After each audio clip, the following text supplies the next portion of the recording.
for this draft board, I want to start this one a little bit differently. Let's set the scene for August of 2016, a preseason game. The Dallas Cowboys versus the Seattle Seahawks. Preseason games, they don't really matter much. Well, it turns out that preseason matters a lot more than what we originally anticipated, for the Dallas Cowboys in particular. But Tony Romo goes down with a back injury, projected to be sidelined for 6 to 10 weeks. And some people thought the Dallas Cowboys season was over at that point. But onto the scene comes rookie quarterback Dak Prescott out of Mississippi State. Now the Cowboys.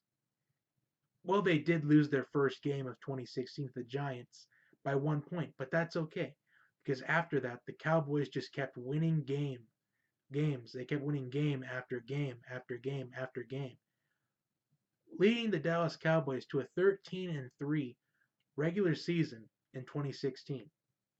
So now the Cowboys are being highlighted by two rookie sensations, Dak Prescott and Ezekiel Elliott. Those two rookies were leading the Dallas Cowboys to the playoffs. And once they got to their first game of the playoffs, they were down. They found themselves down 21-3 against the Packers. But they rallied back to tie the game. But the Cowboys forgot they were going against Aaron Rodgers, who's known for making plays at the end of the game. And he finds Jared Cook along the sidelines to set up for a game-winning field goal, ultimately ending the Cowboys' season. But the Cowboys, they look like they're going to be in the playoffs for years to come. They would be a threat to the NFC year after year after year. But 2017 for the Dallas Cowboys, it just looked like a struggle. Of course, we had news of the Cowboys with Ezekiel Elliott being suspended for 6 games.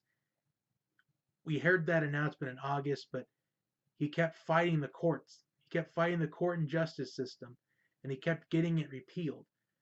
And then finally, around October, they said that's enough. He's going to serve his 6-game suspension. And he ultimately served it.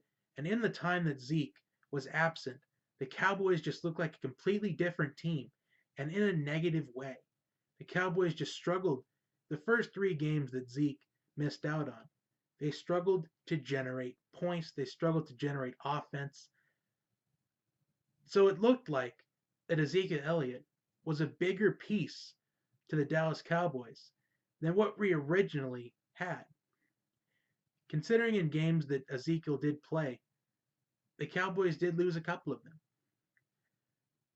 But the Cowboys, when Zeke came back, it was a do or die for the Cowboys against the Seahawks. The Cowboys down by 11 in the fourth quarter. They have the ball at the 4-yard line. And they don't hand it off to Zeke Elliott.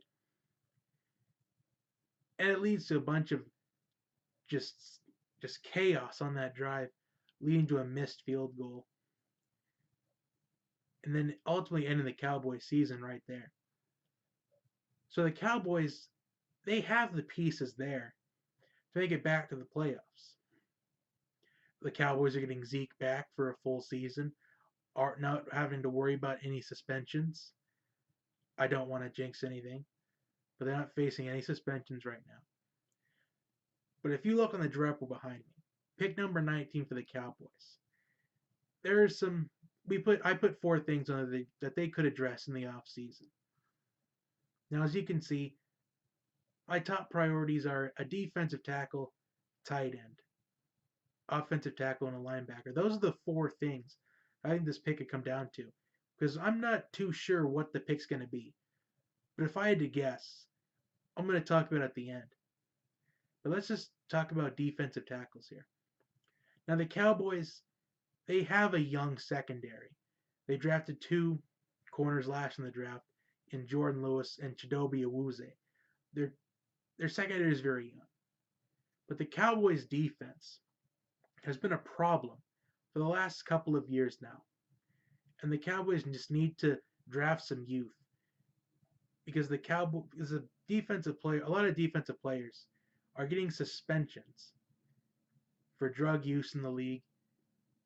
Even Greg Hardy had a suspension for domestic violence. So the Cowboys' defense has been lackluster for the last couple of years.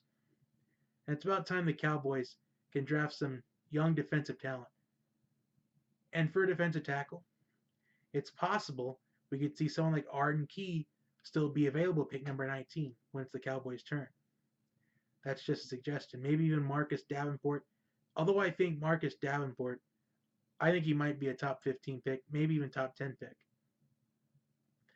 But that second need right under the defensive tackle is a tight end.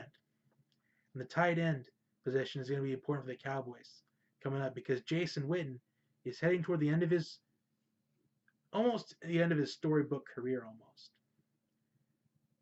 So they need to find a successor for Jason Witten. And right now I think Gavin Escobar is not really going to work out for the Cowboys in the future. I don't see him as a number one tight end in the future. So the first time we're talking about him, we've talked about tight end with the Seahawks, with Jimmy Graham maybe not coming back to Seattle. But for a tight end, Mark Andrews, a tight end of Oklahoma. He was a go-to guy for Baker Mayfield last year at Oklahoma. He's been a go-to guy for the last 2 years for Baker Mayfield. Offensive tackle. Now, part of the Cowboys' kind of horrendous fall could be that the offensive line wasn't the same in 2017 than it was in 2016. As far as offensive line goes, Billy Price of Ohio State could be a good selection here. And the fourth thing with the linebacker, if they want to trade up and maybe get Roquan Smith, it could help. I could see one of the teams. We talked about the Chargers possibly trading up and getting Roquan Smith. I feel like the team that gets Roquan Smith is going to trade up to get him. That's one of the predictions I have. I don't want to necessarily put my name on that yet, but that is almost a solid prediction that the team that gets Roquan Smith is going to trade up to get him. But the pick that I think the Cowboys are going to go here, I think I would lean towards an offensive tackle here. I would lean more towards offensive line help because the Cowboys, they've got the best offensive line in football. And I think they can add depth to the offensive line because it looked like they didn't have much depth on the offensive line in 2017 than they did in 2016. So that's just my observation. We'll see what happens. The Cowboys could also use some help on defense, particularly the front seven. A linebacker could help because Sean Lee is injury prone. And plus Anthony Hitchens is a free agent this year. Tight end, it could work out considering a success for Jason Witten.